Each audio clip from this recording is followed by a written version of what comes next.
gobernanza debe ser lo más sencilla posible. Pero lo más sencilla posible no es lo más sencillo, es lo más sencilla posible. Y que no es lo mismo. Un porcentaje muy alto del éxito de la compañía se deriva del hecho de tener un consejo de administración que nunca uno hubiera pensado que merecía la compañía por la dimensión que tenía. Porque la ética es lo único que te da verdadera independencia de criterio. Hay que tener coraje, hay que ser valiente para estar en un consejo y decir lo que piensas cuando sabes que es lo contrario a lo que piensa el poderoso. Y muchas compañías familiares mueren por falta de liderazgo. Un buen líder es el que impulsa un buen modelo de gobernanza.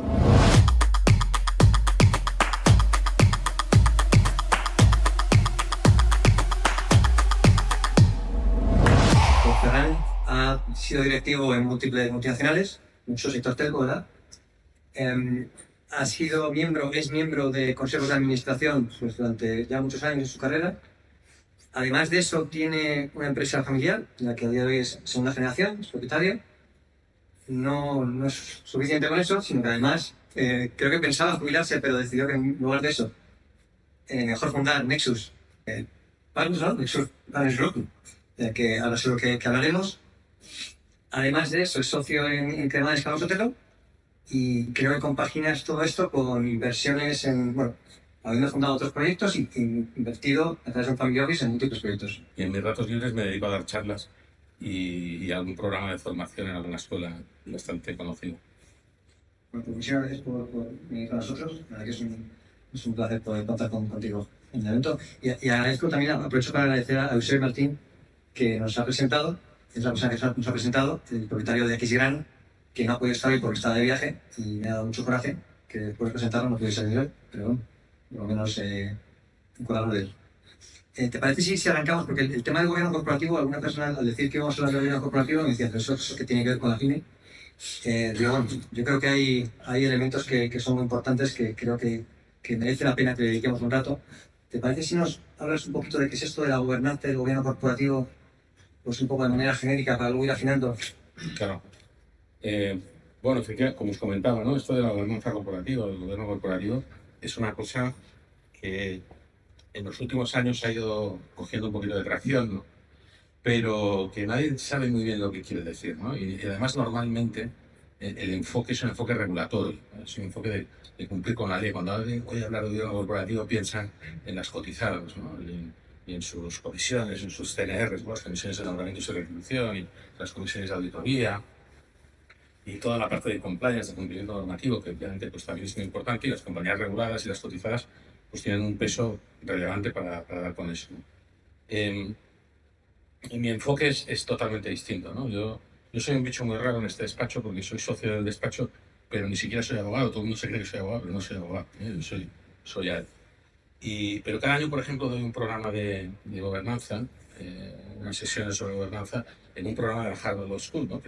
Todos son abogados, ¿no? Todos son gente muy reconocida, todos son abogados muy prestigiosos, ¿no? Y la tercera slide que les pongo es una slide con una frase sacada de contexto, que bueno, es una frase de Tic de Batcher y le dice Enrique VI, que es una obra de Shakespeare, dice hay que matar a todos los abogados. Lo primero que tenemos que hacer es matar a todos los abogados.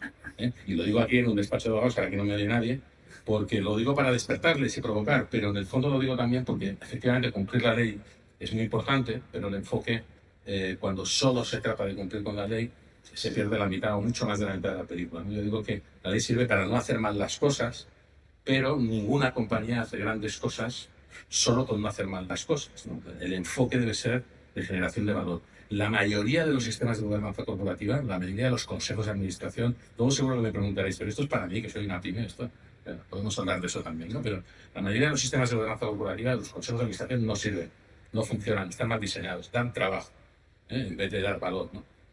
La prueba del algodón es que muchas veces llegamos a compañías y te dicen tenemos demasiadas reuniones de consejo, ¿no? Ese ya es un indicador de que vamos mal, ¿no? Cuando se hace la magia, que es en el menor de los casos, cuando se hace bien, el problema es encontrar agenda para reunirse, porque tienes un consejo o tienes un sistema de gobernanza que es mucho más complejo o va mucho más allá que un consejo de administración o un consejo asesor, que te genera valor, ¿no? Y que realmente está ahí no para fiscalizar, no para hacer supervisión y control, que también hay que hacerlo, sino para entregar valor de muchas formas. La gobernanza corporativa, por contestar la pregunta, En realidad es el sistema a través del cual se toman decisiones en las compañías que responden a los intereses en última instancia de la propiedad. Yo siempre digo que la manera de entregar valor al stockholder, al accionista, es generando valor para todos los stakeholders. Eso también podemos hablar hoy si queréis. Pero en el fondo, una de las cosas que también me gusta explicar es que los propietarios abdicamos de nuestra responsabilidad. Antes Alejandro me representaba como una persona multinacional, está muchos años en multinacional, pero también está muchos años vinculado a la pyme de diferentes maneras. Y los propietarios abdicamos de nuestra responsabilidad, de nuestra obligación, de hacer lo que un propietario tiene que hacer. A veces es por desconocimiento, a veces es por incapacidad, a veces es porque somos emprendedores y tenemos el foco puesto exclusivamente en la ejecución, que bastante tienen con dejarnos respirar, ¿no? Yo digo siempre que los emprendedores sois héroes, ¿no? Porque montar una compañía con la que está cayendo, con el entorno que tenemos, con las dificultades que hay de todo tipo, reputacionales, administrativas, etcétera, pues la verdad, hay que ser valiente, hay que echarle coraje, ¿no? Y lo digo de verdad, y lo digo de corazón. Sois héroes, porque sois los que de verdad generáis actividad económica, generáis empleo, generáis... Pero abdicamos muchas veces de nuestra responsabilidad de ejercer como propietarios. Nadie nos enseña a ser propietarios. En las escuelas de negocios, yo he pasado por muchas, en las escuelas de negocios nos enseñan a ser ejecutivos. Y la ejecución está muy bien, porque si no ejecutamos y la compañía no sobrevive y no gana dinero, pues no hay futuro, ¿no? Si no hay presente, no hay futuro. Pero los propietarios deberían poner el foco en algunas cosas, luego también si queréis hablamos durante la tarde, debería poner el foco en algunas cosas que no son muchas, pero son unas cosas a las que si los propietarios no le ponemos atención, nadie más se lo pone. Y si se lo ponen otros, se lo ponen con un ángulo, con un foco, con un desalineamiento con nuestros intereses.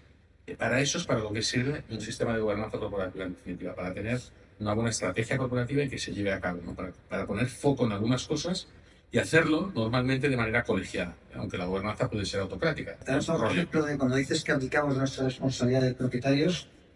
Vamos a un ejemplo para aterrizarlo. ¿Qué quieres decir? Porque alguno puede estar pensando, no entiendo, si yo traigo clientes, me dedico a la operativa, controlo los números, lo que puedo.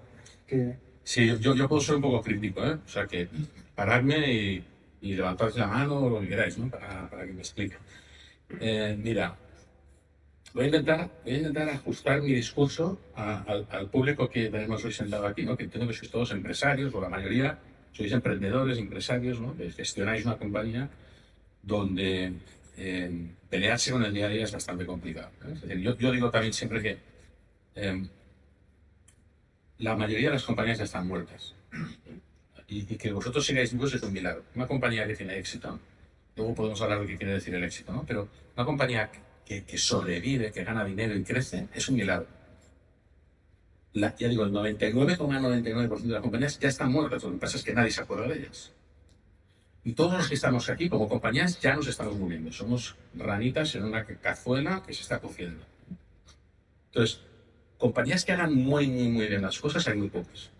Muy pocas. Y compañías que lo hagan muy mal también hay muy pocas porque duran dos telediarios, porque el mercado es muy agresivo, es muy competitivo y te echan de mar. Todos los demás estamos aquí peleándonos e intentando hacer las cosas suficientemente bien para sobrevivir. ¿Qué pasa? Que en este día a día nuestro foco está en el corto plazo, en sobrevivir, en vender más que tu competidor, incluso los que son ejecutivos, ¿no? Los que tienen el multi exclusivamente ejecutivos, pensar que un CEO de una compañía cotizada americana dura de media 5 años, ya me parece mucho. El enfoque siempre es cortoplacista, el que está delante de una compañía ejecutando el día a día, porque necesita tener ese enfoque cortoplacista. Yo digo que los propietarios deberíamos, al menos de vez en cuando, levantar la cabeza y mirar a largo plazo. Ahora os voy a desarrollar un poquito de qué quiere decir eso. ¿Qué ocurre? Que cuando uno es un emprendedor, tiene 3 sombreros que tiene que ir cambiando, ¿no? Uno es el del ejecutivo, que probablemente es el que debe ocuparle la mayor parte de su tiempo. Otro es el del propietario, del que nos olvidamos muchas veces.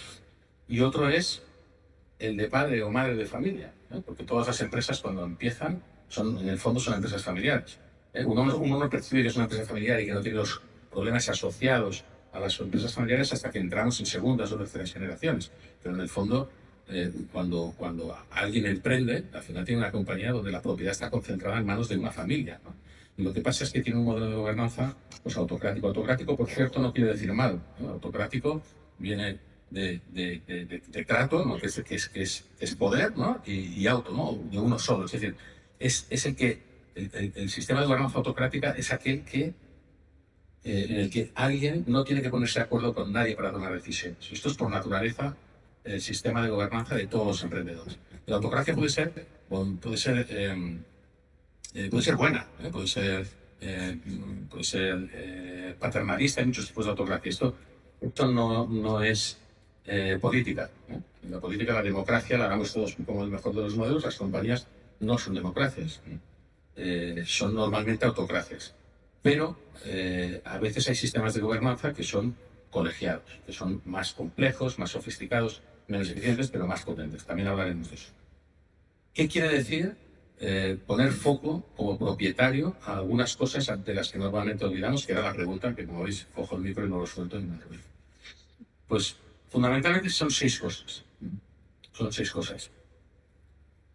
Y estoy pensando cómo sintetizar para no soltaros una chapa demasiado larga. Fijaros, la primera cosa es la estrategia.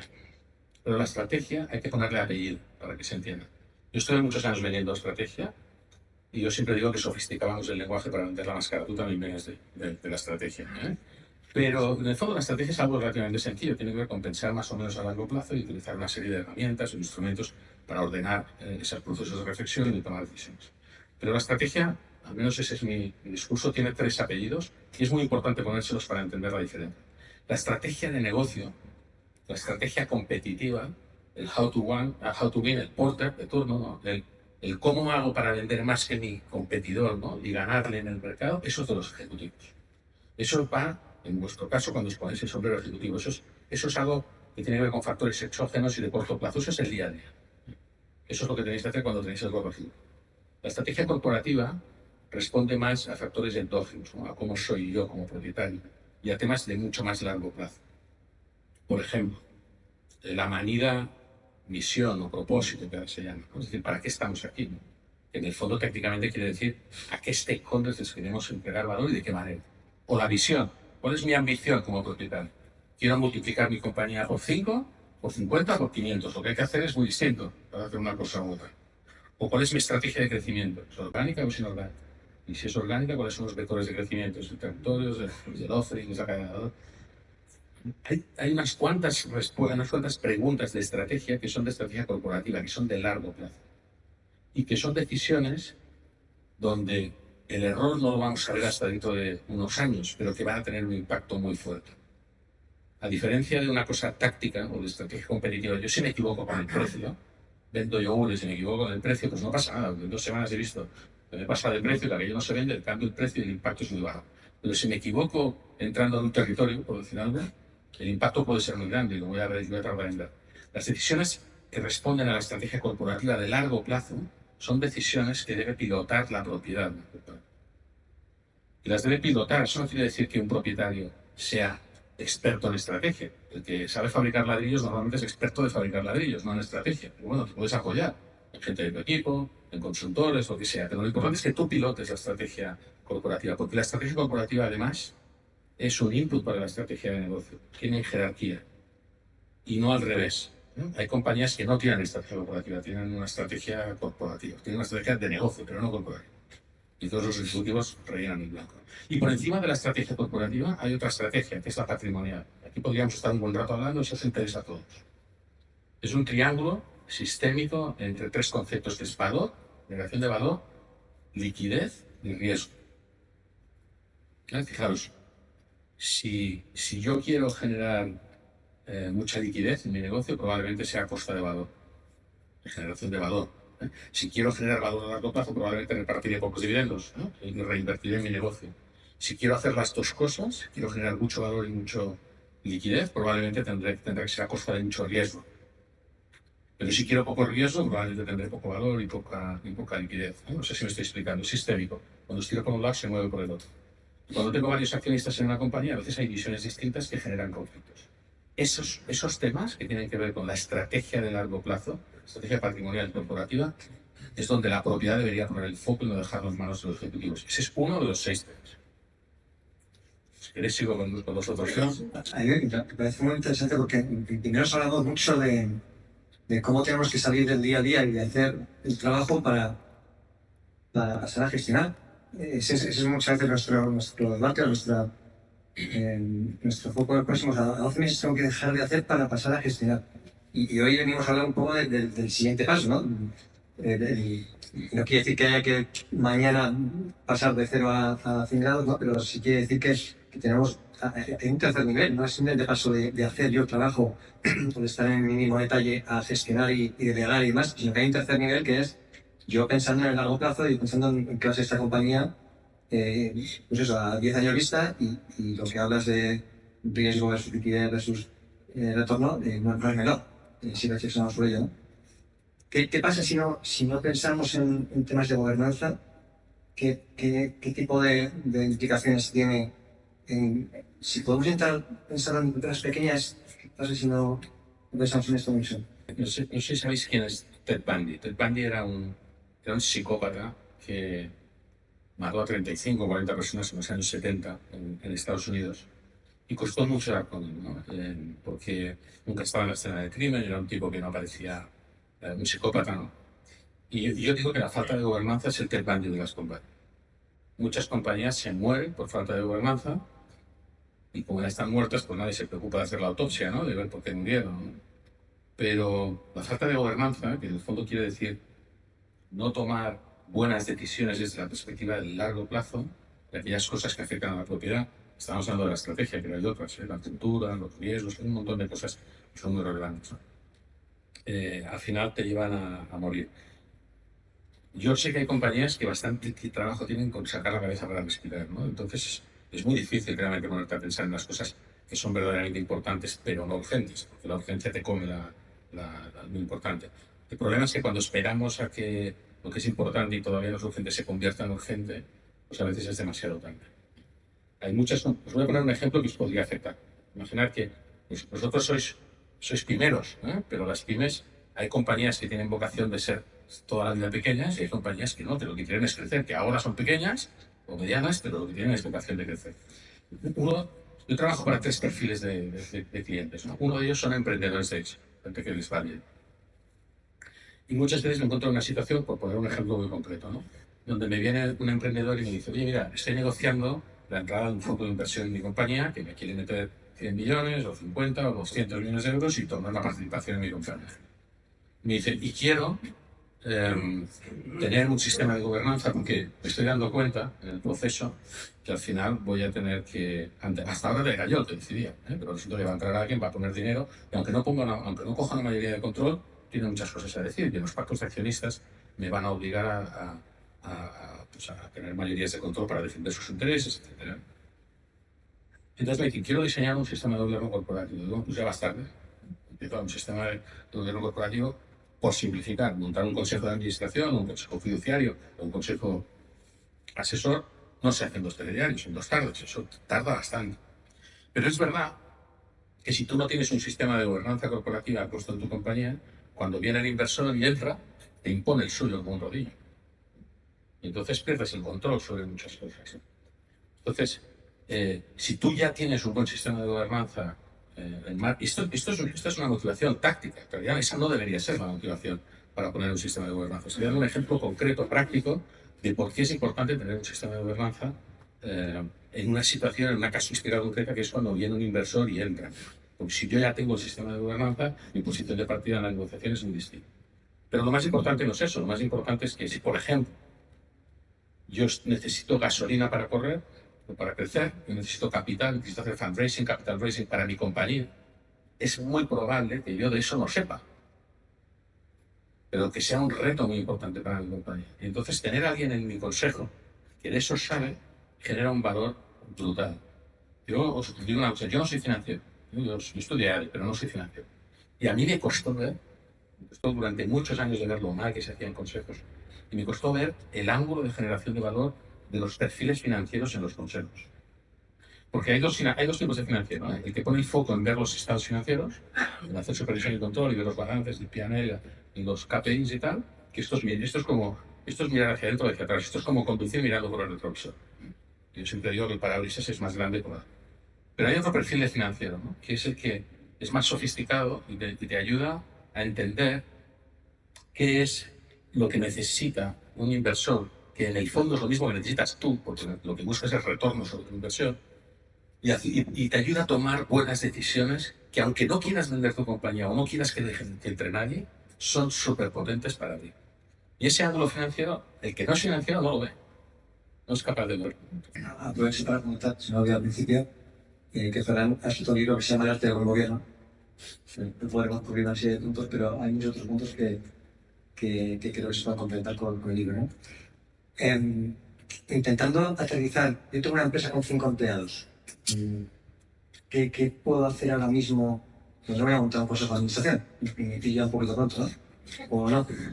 ¿Qué recomiendas a una empresa pequeña que va dando sus pasitos? ¿Cómo empiezo yo a pensar en esto y qué primeros pasos puedo dar? Vale, mira, para mí el indicador no es el número de personas de la organización, que es el que utiliza mucha gente. Es que compañías muy pequeñas. Mira, yo tengo clientes que son 5.000 empleados, 1.500 accionistas sindicados en un vehículo de control, ¿no? Y necesitan un sistema de gobernanza súper sencillo.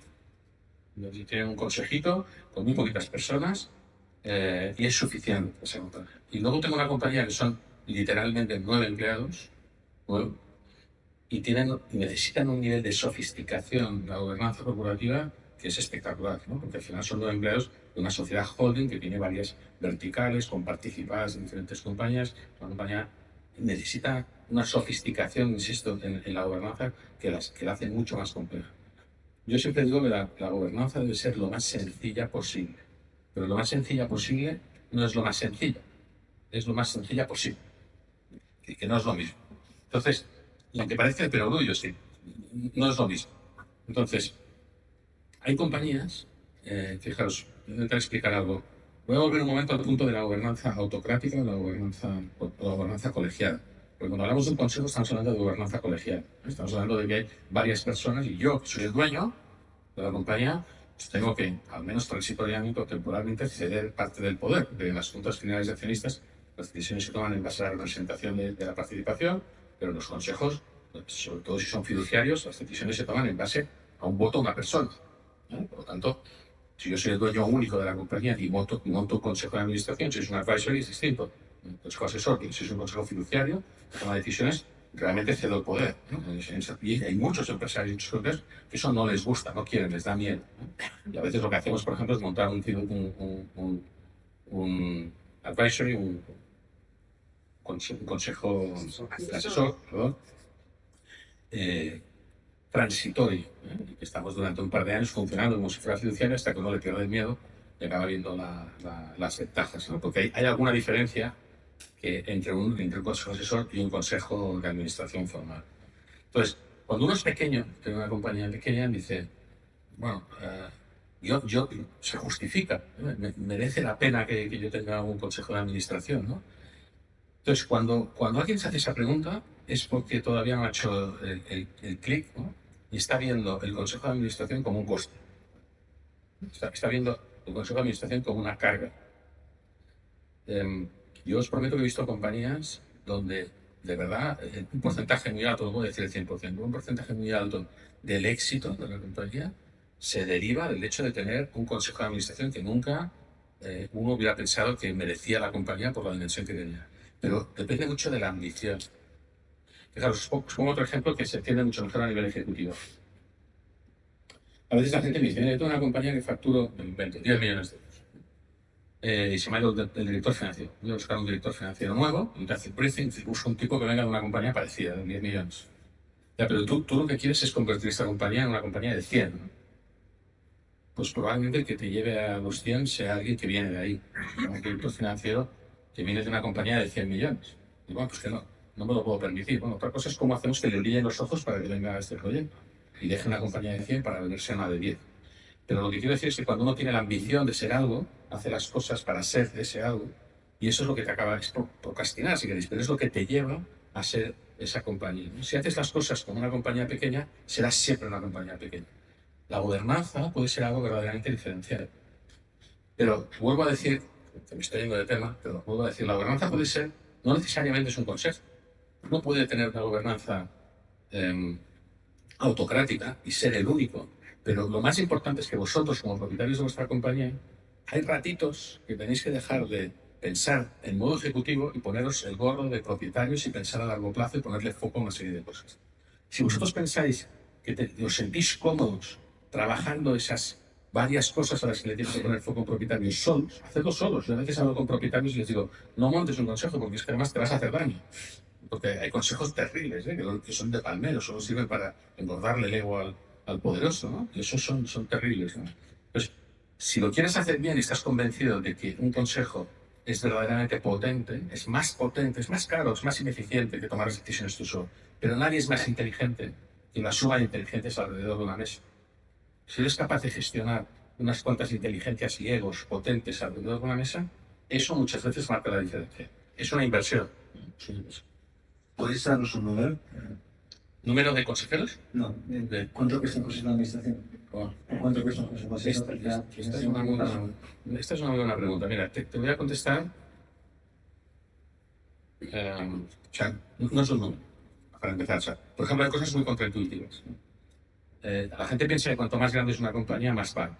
¿Vale? Los consejos. Por cierto, nadie se mete en un consejo para hacerse rico. ¿No? Uno se hace empresario si se quiere hacer rico. O juega a la lotería o juega muy bien al tenis. Pero yéndote a un consejo, cuando te paguen un consejo, nunca te hace. Las compañías cotizadas, por ejemplo, hay algunas que pagan muy bien. Fijaros, hay compañías cotizadas donde la propiedad está tan atomizada que no se sabe nadie sabe quién manda.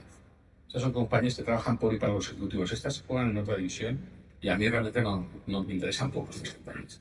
Pero una compañía cotizada donde hay accionistas de control, a veces se pagan muy poco. Se pagan muy poco porque te pagan de otra forma. Pagan por el prestigio, ¿no?, de estar en una compañía cotizada en el consejo.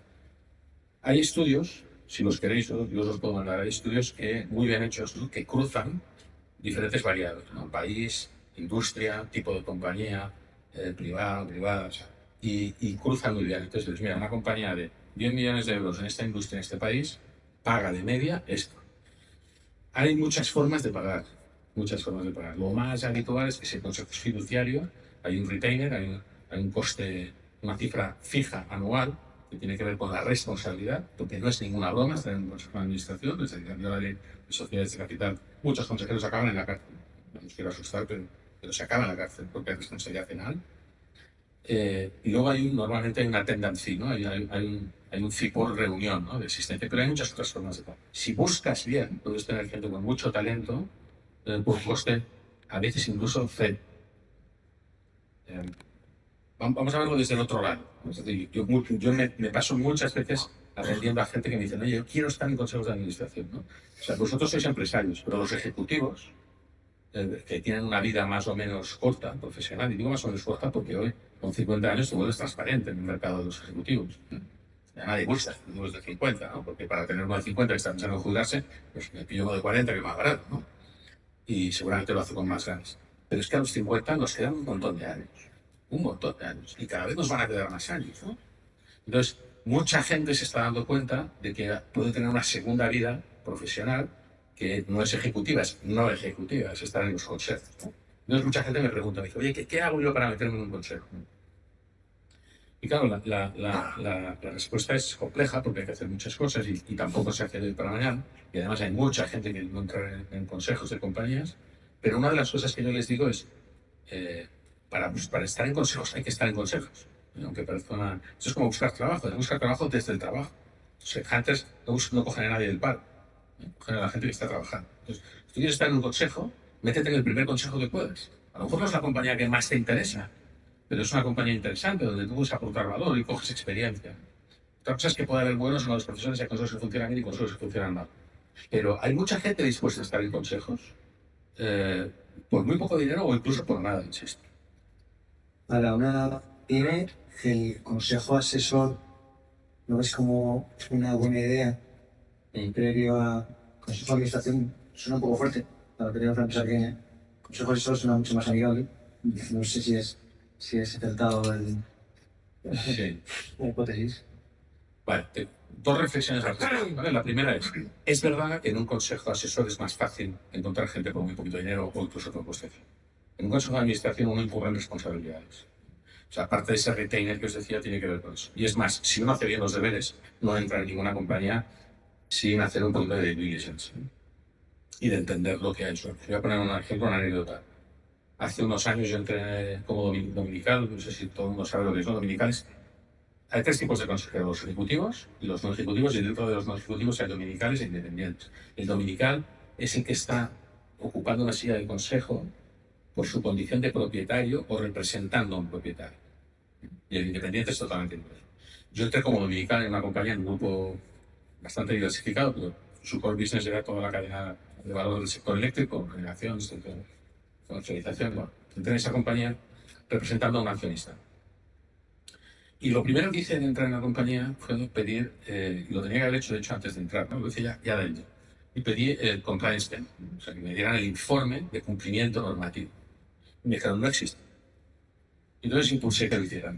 Pues esto es importante hacerlo, ¿no? Porque al final, vuelvo a decir, la ley dice que la gente se cree que estando en un consejo, con seguro de responsabilidad civil, vas que chutas, ¿no? Y con no hacer mal las cosas. No, perdonad, pero puedes de verdad acabar en la cárcel porque hay responsabilidad penal que ningún seguro de responsabilidad civil te cubre bueno, os cuento lo que pasó en esta compañía. Lo que pasó es que al cabo de un par de años de haber hecho el informe de compliance penal y haber tomado una serie de decisiones, en una de las fábricas que teníamos, pues, un operario se mató con un robot por una negligencia, ¿eh? Ahí, por cierto, aprendimos lo importante que era poner cámaras, porque nosotros no teníamos cámaras y pudo demostrar con una negligencia, y si hubiera ido cámaras hubiera sido mucho más fácil de demostrar. Pero lo que quiero decir es que si no hubiéramos hecho el compliance penal, hubiéramos incurrido en una responsabilidad que hubiera podido ser muy seria. Y nadie te quita, aunque luego acabes ganando, unos cuantos años, porque en este país demandar por lo penal es gratis. Entonces, ojo con la responsabilidad. Entonces, estar en un consejo de administración, si os lo ofrecen, hacer bien los deberes antes de entrar, ¿no? Y una vez entréis, pues yo creo que esa responsabilidad es de libro, es de recibo pagar. Pero la segunda reflexión es, la diferencia entre un consejo asesor y un consejo de administración es, en términos de implicación, es la diferencia que hay entre el cerdo y la gallina en los huevos con bacon, si lo pensáis. La implicación del cerdo y de la gallina en un plato de huevos con bacon es muy distinta. ¿Se entiende, no, lo que quiero decir? Pues esto es lo mismo. Cuando yo voy a un consejo asesor, la tendencia, la querencia, yo no digo que sea siempre igual, ¿no? Pues es ir con las manos en los bolsillos, a ver qué me cuentan, y yo les digo lo que me parece, porque me vengo a asesorar, ¿no? Y luego aprendí a tomar sus decisiones, ¿no? Cuando estoy en un consejo de administración donde la decisión es colegiada y yo tomo parte de la decisión, me lo miro de otra forma, ¿no? Y probablemente mi implicación es otra. Eso no quiere decir que tú no puedas montar un consejo asesor con gente muy responsable y que lo hagas funcionar como si fuera el fiduciario. Me parece que estoy quedando contigo. Tú una constructora, activamos algo de 100 millones, voy a montar un consejo asesor. ¿Cómo lo enfocas? Dices, voy a buscar 4 o 5 perfiles complementarios, uno que venga de instrucción y me ayude con plan comercial, financiero. ¿Qué harías? Bueno, esta es muy larga, pero pues de hecho nosotros vivimos de esto. Vivimos de lo difícil que es montar bien un buen consejo de administración. Nosotros hablamos de 6 palancas. Hay 6 piezas, 6 cosas que hay que hacer para montar bien un consejo. Y antes de eso, 2 apriorismos, ¿no? Un mal sistema bate a cualquier buena persona. Esto quien lo dijo es un tipo que fue el inventor de la calidad total, inventó Toyota. Y es así. Nosotros llegamos a compañías donde te dicen, es que no, ya hemos cambiado de consejeros 2 veces y esto sigue sin funcionar, ¿no? Y además, que la última vez hemos puesto 2 ministros, que tampoco es que sea mejor criterio, ¿no? Pero bueno, es que a lo mejor no son las personas lo que falla, a lo mejor fallan otras cosas, o a lo mejor son las personas, ahora hablamos de eso.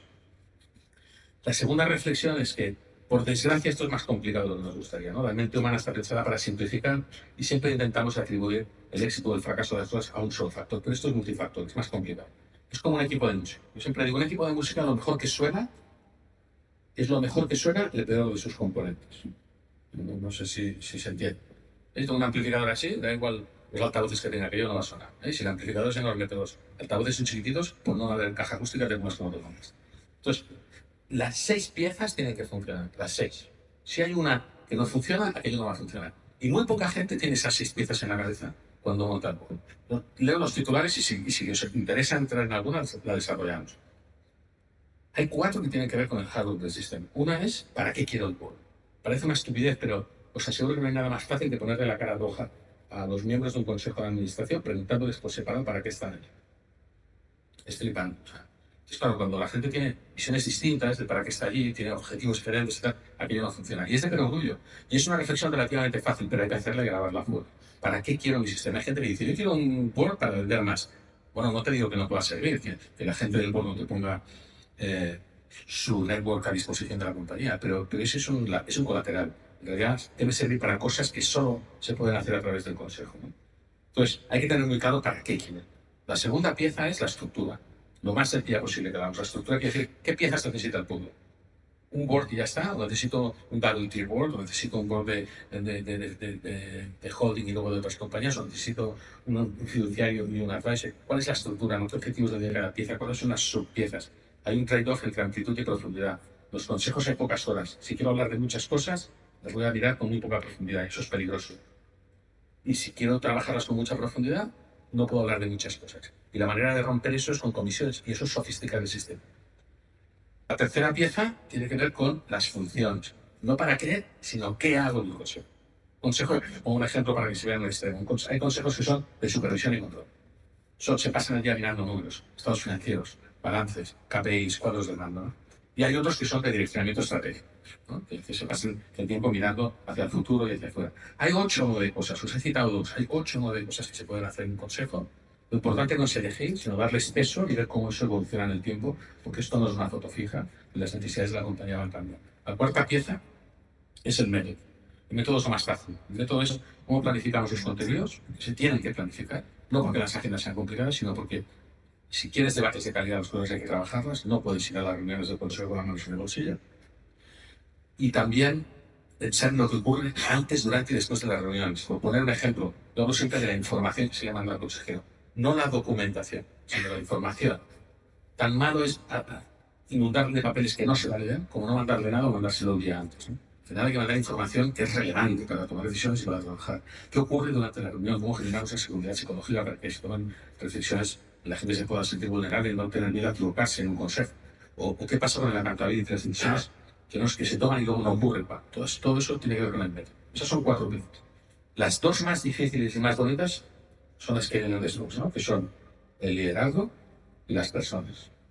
El liderazgo es ¿qué tiene que hacer el líder? Vosotros, ¿no? ¿Qué tiene que hacer el chair de una compañía? ¿Cuáles son las 3 cosas básicas que tiene que hacer un chair?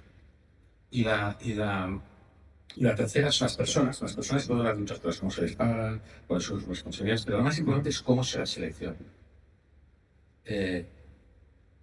¿Cómo se seleccionan a las personas? Os prometo que se hace siempre mal. Siempre. Y no funciona. Entonces, no sé si quieres que desarrollo o me callo. De forma sucinta. Forma sucinta. Ese tema. Hay que criticar, dentro de los 6 puntos de los más importantes, y entonces sale siempre mal. Los 6 son importantes porque da igual si tienes 5 bien y uno está mal. Tú tienes el sistema, el método, la estructura, y el líder lo hace mal, aquello no chuta. Tienes un líder cojonudo, perdón, buenísimo, y el método es fantástico, las personas son malas, no va a funcionar. Tienes el líder, las personas, el medio, pero están mal, no están bien fijados los objetivos, no va a funcionar. Las 6 no son importantes, ¿vale? ¿Cómo se eligen las personas? Os lo voy a explicar para que sea más gráfico. Primero os voy a explicar cómo se suele hacer y veréis por qué no funciona. Y luego os explico cómo es la forma. Normalmente, pensad en consejos que conozcáis, o en gente que ha montado consejos, o vosotros mismos si lo habéis montado. Normalmente se utilizan 3 criterios. 3. El primero es la confianza, que está bien. Hay que tener confianza, porque la gente que yo meto en mi consejo, voy a hablar de cosas confidenciales, cosas que son muy importantes, necesito tener confianza. Pero la confianza sola no vale. Tengo una prima a la que tengo un montón de confianza, es una experta en macramé, pero no sabe nada de empresa. Entonces no sirve nada, es una estupidez. Pero os prometo que hay gente que pone gente en los consejos solo porque les tiene confianza, ¿no? Y no tiene la capacitación técnica para estar en el consejo, no genera valor. La segunda pieza es el track record, son los éxitos, las medallas, ¿no? Y este track record es muy peligroso por 2 motivos. Porque normalmente el track record además es ejecutivo, porque la mayor parte de nuestra carrera profesional, de nuestra experiencia, es ejecutiva. Y os voy a decir 2 cosas que no son nada evidentes, ¿no? La primera es, éxitos pasados no garantizan éxitos futuros. Esto es como en los fondos de inversión. Hay muchos empresarios, por cierto, que cometen lo que yo llamo el pecado de la arrogancia del éxito, ¿no? Porque les ha ido muy bien en su compañía y confunden la correlación con la relación causa-efecto. Y se creen que son buenísimos y se meten en otros negocios y dilapidan todo el patrimonio que han generado en recompensa. Pero así de veces. Entonces, como están muertos, nadie se acuerda de ellos. Con los ejecutivos pasa lo mismo. Yo soy un ejecutivo de éxito y soy un experto, como todos los economistas, en explicar el pasado, pero no saber del futuro, ¿no? Y hago un constructo que explica por qué tuve éxito. Y luego me cambian de entorno y aquello no funciona. Pero lo más importante no es eso. Lo más importante es que, fijaros, ¿os acordáis lo que decíamos antes de los ejecutivos? ¿No? ¿Qué le pedimos a un ejecutivo? ¿Qué le pedimos a un CEO de una compañía? Le pedimos que tome decisiones, que mande, que haga que las cosas pasen, que grite si hace falta, que pida perdón pero no permiso, que tenga resultados, ¿no? Esto es lo que le estamos pidiendo al ejecutivo. ¿Y qué le pasa a un ejecutivo que va haciendo esto y tiene éxito una y otra vez? ¿Qué le pasa a su él? Pues que va engordando. Entonces, cuando meto a 3 de estos en un consejo, al día siguiente tengo un conflicto armado. Porque el objetivo no es generar un debate de calidad, el objetivo es ganar la discusión y demostrar que yo sé más que tú. Y lo diría de una forma mucho más grosera, ¿no? Pero todos os lo imagináis. Y de estas se he visto así. Entonces, el objetivo es pegarle la cresta al CEO de la compañía. Decirle, mira, yo es que sé más que tú, yo estoy de vuelta. Entonces, el CEO se siente fiscalizado, se cierra, no ve información, el board, el consejo va a ciegas, y es lo que le puede pasar a mucho. Por lo tanto, la experiencia ejecutiva está muy bien haber tenido éxito, pero hay que acompañarla de otras cosas de las que os hablo en un minuto. El tercer criterio es equivocar, y es inconsciente, y es la afinidad. Todos nos sentimos cómodos con la gente que se parece a nosotros. Yo tengo un cliente que es un banco, y cuando voy a verle, me pongo mi corbata de Hermès y mi traje de Loewe porque es como me quiere ver. Y tengo otro cliente que es un emprendedor de una agencia de influencers y no voy con shorts porque no tengo. Pero si yo me fuera con camisa de flores a ver al banco, el banco diría, este tipo que hace aquí, generaría incomodidad. Y mi cabeza es la misma. Pero nos sentimos cómodos con gente que se parece a nosotros. Entonces, fijaros, yo soy un poderoso y voy a montar un consejo. Entonces, inconsciente o conscientemente, tengo en cuenta estos 3 criterios. Entonces monto un consejo con 4 tipos que se parecen mucho a mí, que también han tenido éxito, ¿no? Son empresarios con los que juego al golf cada fin de semana, tengo confianza en ellos, ¿no? Tengo confianza, han tenido éxito ejecutivo y se parecen a mí. ¿Y cómo les digo dentro de 6 meses que se vayan cuando eso no funciona? Porque si fuéramos holandeses lo haríamos fácil, pero es que somos latinos, ¿no? Y yo he visto hacer auténticas barbaridades para mantener un consejo que no funciona por el miedo a decirle que no a alguien en quien tienes confianza, tiene criterios exitosos. Es un desastre. Entonces, ¿cómo hay que elegir de verdad a los consejeros? ¿Cuáles son los criterios? Nosotros, cuando hacemos un proyecto de estos y diseñamos el board, uno de los entregables que damos es el briefing para el headhunter, porque el briefing es algo del trabajo. Los headhunters no saben hacer briefings para seleccionar buenos consejos. Claro, como me has pedido que sea sucinto, hay 9 criterios. Hay 9. Os voy a hablar solo de 2 o de 3. Para ilustraros, para que os hagáis un ejemplo, ¿no? O para que veáis un ejemplo de cosas que no son evidentes, que la gente no tiene en cuenta. Por ejemplo, el conocimiento. ¿Qué debe saber un consejero? ¿No? Pues claro, hay un mínimo de conocimiento. Un señor que está en el consejo de administración tiene que saber entender los estados financieros, tiene que saber un poquito de estrategia. Pero el conocimiento clave, el más profundo, ¿cuál es? No, si yo soy constructor, busco un tipo que sepa de construcción. Pues no, construcción ya sabes tú. Tienes un programa de construcción, contrata a un consultor de operaciones. La pregunta es, ¿cuáles son tus retos? Tu reto es internacionalizarte y no lo has hecho nunca. Busca un tipo que sepa de internacionalización, que haya hecho muchos procesos de internacionalización en diferentes compañías y que lo haya hecho bien. Tu reto es levantar capital. Tu reto es fundraising. Busca un tipo que venga de banca de inversión o de M&A, que tenga el ángulo de entender lo que busca un inversor para... ¿Cuáles son tus retos? Y busca un conocimiento afín a los retos. Y eso no tiene una segunda derivada. La silla no es propiedad de la persona que se sienta en ella.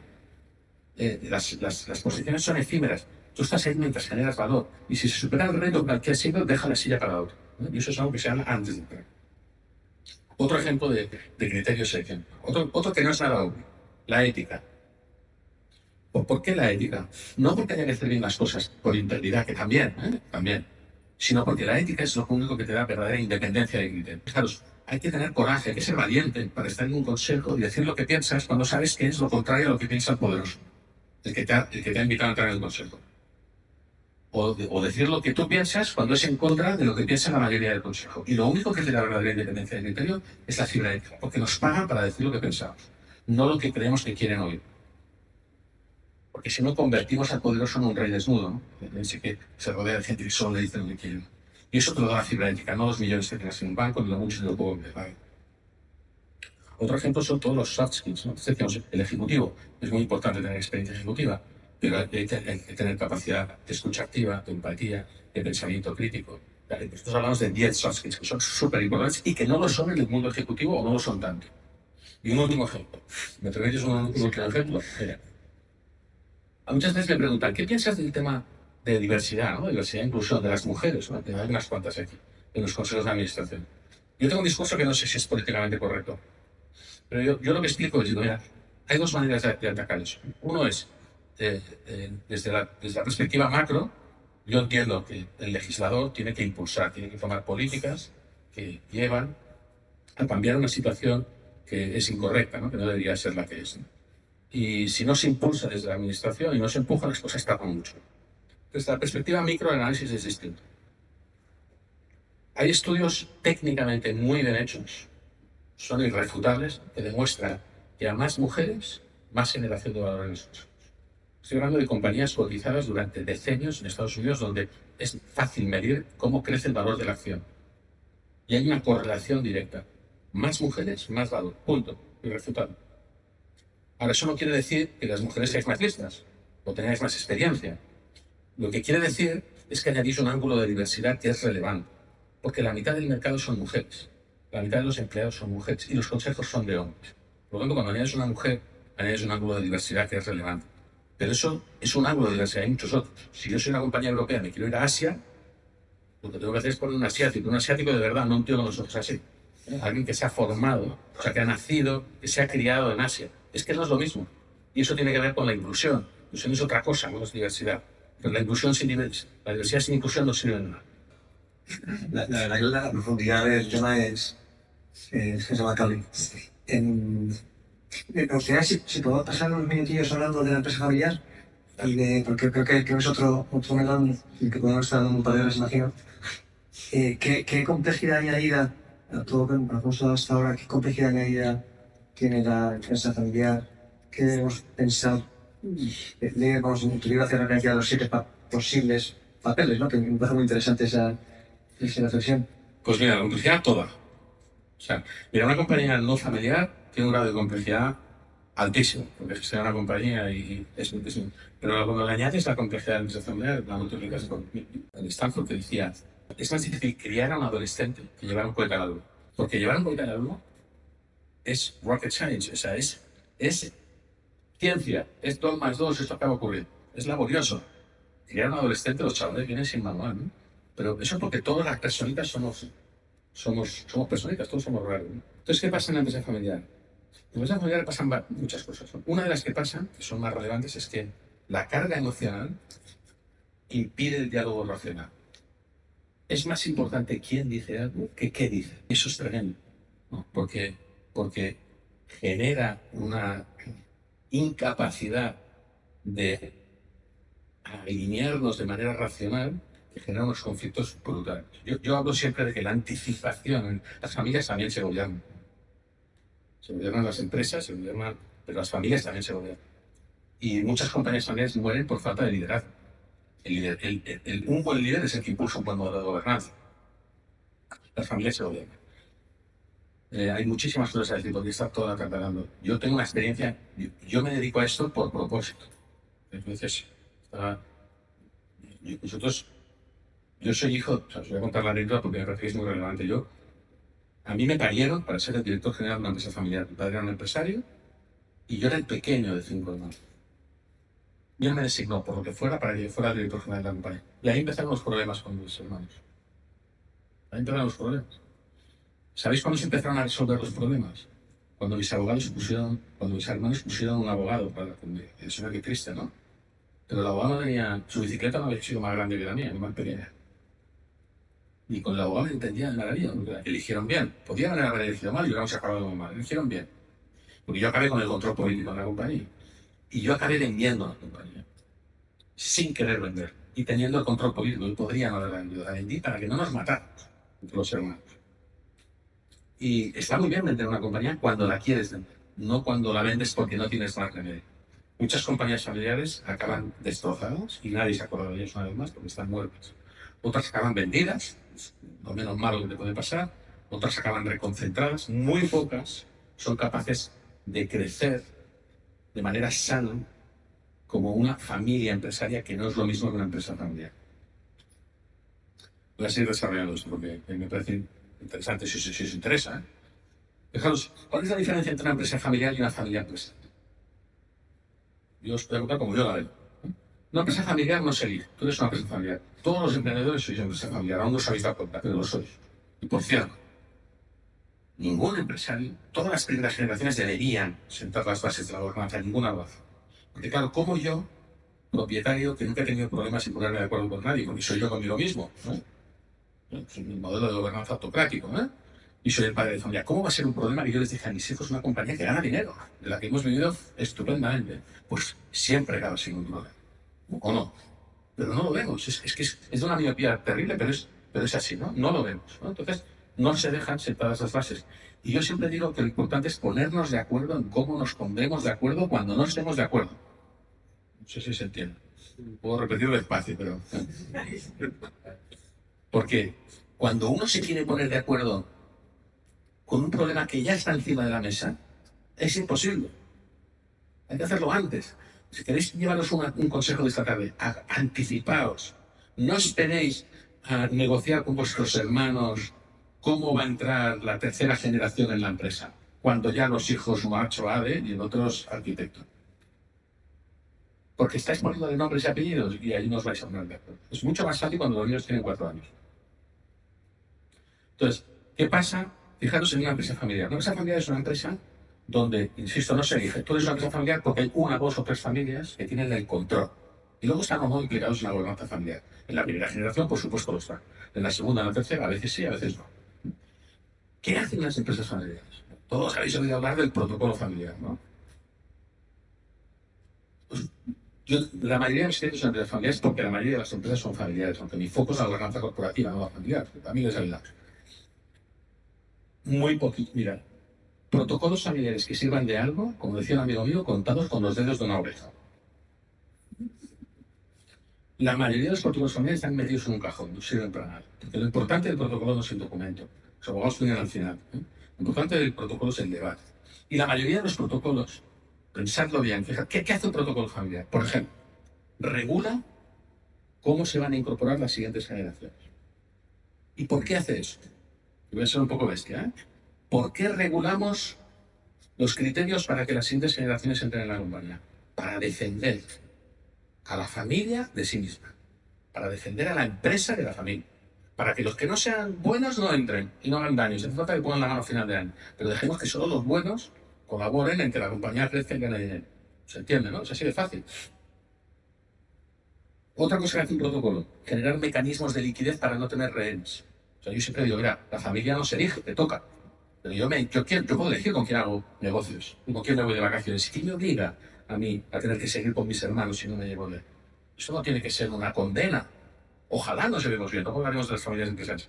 Ojalá nos llevemos bien. Pero si no me llevo bien, si yo no quiero hacer negocios con mi hermano, ¿por qué tengo? Entonces, ¿qué pasa? Es muy difícil vender una participación minoritaria de una compañía no cotizada. Porque no hay mercado secundario. ¿Quién te compra una participación minoritaria de una compañía? Entonces, para solucionar eso, los protocolos familiares generan mecanismos de liquidez que permitan comprar esas participaciones a los que se quiera bien, porque tener un accionista minoritario díscolo e incómodo es muy incómodo, ¿no? Entonces, generas esos mecanismos de liquidez porque si no te puedes encontrar en situaciones donde, aunque tengas un derecho preferente de suscripción o de compra o de tanteo, se te puede meter un accionista que no te gusta. O te puede generar un agujero y que ponga la compañía en riesgo, ¿no? A futuro, ¿no? Porque si sois primera generación, este programa no lo tenéis, la segunda lo tendrá. Entonces, ¿qué hace un protocolo? Pues genera este tipo de mecanismos. Otra vez para proteger a la empresa de la familia. Una familia empresaria es otra cosa. Una familia empresaria es una... Hoy he estado leyendo algunos de los comentarios que había en el post, y voy a contestar a una cosa que se dice. Una de las familias empresarias, son esas familias que toman una decisión proactiva de generar una cultura donde el pegamento de la familia se produce alrededor de la compañía. Y entonces gobierno la familia y hago cosas desde el principio. Porque como decía antes, los sentimientos no crecen en los árboles. Entonces, ¿qué pasa? Yo tengo 3 hijos. Y yo de esto lo aprendí tarde. Entonces tengo un hijo que es artista, otro que es arquitecto y otro que vende productos financieros. DJ, pero vende productos financieros. Ninguno quiere ni ha querido ser empresario. Y esto les pasa así de empresarios. Así de empresarios familiares. Entonces, si nosotros creemos que ser empresario no solo es digno, sino que es la mejor manera de generar una forma para vivir para nuestros hijos, nuestra obligación como padres es guiarles mientras no tienen criterio y son jóvenes. Porque luego es demasiado tarde. Entonces, si yo creo que ser empresario es potente y creo que lo mejor que puedo hacer para mis hijos es estar en la empresa familiar, no puedo esperar a ver qué quieren ser para que sean felices. Desde pequeños les tengo que inculcar, les tengo que enseñar a querer la empresa, a entenderla, a respetarse, a respetarla, a formarse. Porque fijaros, voy a hacer una última reflexión respecto a esto. John Daly es un gurú de empresa familiar, tiene una frase que es muy divertida que dice: hay 2 tipos de empresarios familiares. Los que consideran que el genio empresarial es hereditario y los que no tienen hijos. Entonces, es muy injusto, ¿no? Porque es verdad, mis hijos son los más guapos, os lo aseguro. Y no conozco los vuestros, pero los míos son los más guapos. Y yo muchas veces estoy en empresas y estoy con el hijo de alguien, ¿no? Y me dice: yo es que no sé si estoy aquí porque me llamo González. No tengas ninguna duda, tú estás aquí porque te llamas González. Y lo sabes tú, lo saben todos los demás. Pero eso es muy injusto también, porque cuando tú eres el hijo de él, y has aprendido a querer la compañía desde joven, la has mamado, has estado los fines de semana, los veranos, y encima te has formado, y tienes esa lealtad y esa visión de largo plazo, eres imbatible comparado con cualquier ejecutivo que venga de fuera. Pero si lo haces bien, si lo haces mal, eres imbatible para hundir tu compañía también. Entonces, hay una cosa también que es muy importante en las empresas familiares, que es: ¿a qué le doy más peso? ¿A la familia? ¿A la propiedad? ¿O a la gestión? Yo creo que el equilibrio está sobrevalorado. El equilibrio es otro debate, ¿no? Entonces, no se trata de darle más peso a una cosa u otra, se trata de darle un peso cuando toca a cada una de las diferentes cosas, ¿no? Y a veces hay que ponerte el sombrero de ejecutivo y despedir a tu hijo, decirle: mira, estás despedido, es un inútil, y te cambias el sombrero, te pones el de padre y te dirá cómo te ayudo, ¿no? Y vamos a ver cómo solucionamos esto. Pero voy a poner un ejemplo: yo nunca hablo de mis clientes porque vivo de la confidencialidad, pues puedo hablar sin nombrarlo. Pues, tengo un cliente de una compañía muy importante en un país americano, que es una familia, 4 hijos, padre tiene 80 y pico años, los hijos ya tienen 40 y pico, 50 cada uno. La única condición del padre, la única, me dijo cuando nos contrataron, era: yo lo único que quiero es que mis hijos estén en la compañía, trabajando en la compañía, que sean felices. Y les digo: mira, pues en el momento en el que hemos llegado, eso es imposible. O sea, es imposible. Obligándoles a estar juntos, lo que estás haciendo es que se maten entre ellos. ¿Por qué hay esta obsesión antes, no? Entonces, pero se puede conseguir. Las familias empresariales son familias que consiguen a través de las generaciones hacer las cosas bien, pero es un camino difícil, muy bonito, pero difícil. Por cierto, otro dato que no sé si conocéis: las compañías familiares, para crecer al mismo ritmo que estadísticamente crecen las familias, tienen que crecer al 17% compuesto. ¿Conocéis alguna compañía que crezca al 17% compuesto? Hay alguna, pero muy poquitas. Es una barbaridad. 17 compuesto. Si no, la familia crece más deprisa. Entonces pasan aquellos desequilibrios que hablábamos entre el trinomio de valor y el trinomio de riesgo. Mira, me gusta la reflexión.